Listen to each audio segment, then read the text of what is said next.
What to bring. If it's a well-known, well-trafficked trail, you probably won't need too much in the way of backcountry gear. Compasses are only good for someone who has a map and can read one without getting more lost. A small folding knife is always handy, and if you are doing a longer hike or going with someone who might be very slow, a headlamp in case it gets dark is always a good plan. Trekking poles are very popular these days, especially on rockier trails where they provide a third leg. Sunglasses, sunscreen, bug repellent are all musts. What to eat.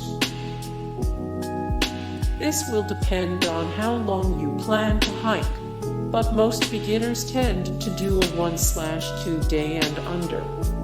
So a light lunch and plenty of high-carb/high energy snacks should be perfect. Non-perishable, non-melty, and bite-sized is ideal. Plants, bugs, and animals. The trail report will tell you about a few of the things you might encounter on your hike if they are hazardous, poison ivy, for example. But, for the most part, unless you are a super nerd like me and enjoy bringing wildlife guides in your pack for identification, you will just have to rely on your common sense. Things like bears and mountain lions are very rare in most parts of the country, and the places where encounters are more likely will have warnings posted at the trailhead. Read the bulletin board if there is one provided. Not only will it tell you what to watch out for, it will be current and could have recent sightings and warnings. Pay attention to it. Things like snakes should not keep you off the trails either. Rattlers are usually at their most dangerous in the early morning when it's still cool and they are sluggish. They will almost always warn you before they do anything. They have no interest whatsoever in encountering you. If they hear you coming, they will leave long before you see them. It is only when they are startled or surprised by you that they feel cornered. It's great to know what the animals are in your area so you know what you are looking at when you see it. A great example is the difference between black and brown bears. Black bears tend to be harmless unless they have cubs. Brown bears, grizzlies, are territorial and are most definitely not harmless. Know your area. Grizzlies are only found in certain parts of the country. Insects are mostly only annoying. Wear bug repellent if hiking in a moister region. Plants can cause discomfort if you brush up against sharp thorns or poisonous leaves. In the case of poison ivy or oak, just be aware of what you are walking into before you go and you'll be fine. The weather. After you have read the trail reports, you will know whether there is a canyon that might flood in a rainstorm, or a treeless ridge that could be potentially dangerous in a windstorm or lightning storm. If you are likely to encounter snow at elevations, or if it might just be too hot and shadeless to even attempt it. Your route. There is no excuse anymore to go into any trail situation blind. The internet has given us so much information about hiking trails that you don't even need to visit a hiking specific site like EverTrail. Or trails. Just Google the name of the trail you are thinking about, or the area you would like to explore.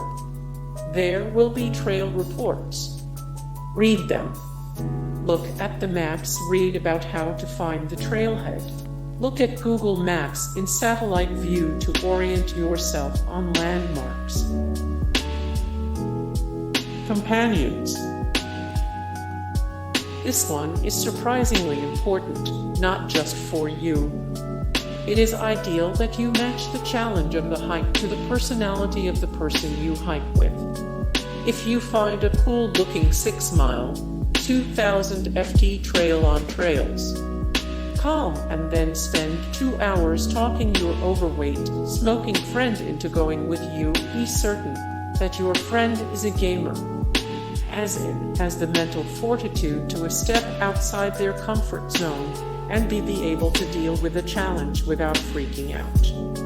Freaking out is the same as panic, and it's very dangerous for everyone.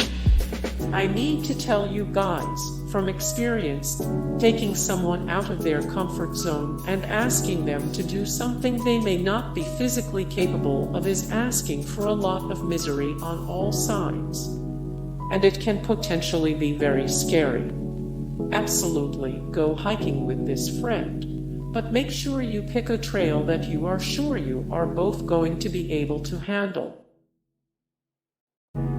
What to wear? No jeans. For the love of God, don't hike in jeans. You will be so unhappy. A simple rule of thumb for what to wear on the trail is no cotton. If you have to hike in your favorite cotton tee, so be it. But if you sweat or it rains at all, that cotton will get wet and stay wet. It will smell, it will sag, and it will rub if you are wearing a backpack. Any dry fit shirts, shorts, or pants will do. Just feel the fabric between your fingers. Even a blend is better than 100% cotton. Depending on where you are hiking, you might need long pants to avoid being scratched by thorny plants or poison ivy/oak. Always good to know the weather and the climate, but if you aren't sure, you can always layer. A lightweight dry fit tee under a lightweight jacket you can remove if it warms up. Convertible pants can be pricey, but it's pretty nice to be able to have long pants that zip off into shorts. Depending on the length of the hike and if there will be a lot of up and down, you might need an ultra-thin pair of socks under your regular non-cotton socks. That can really help prevent blisters. Hey guys, thank you so much for the support and likes and comments down below, and also thank you so much for watching, and I look forward to see you in the next video. Then take care, bye.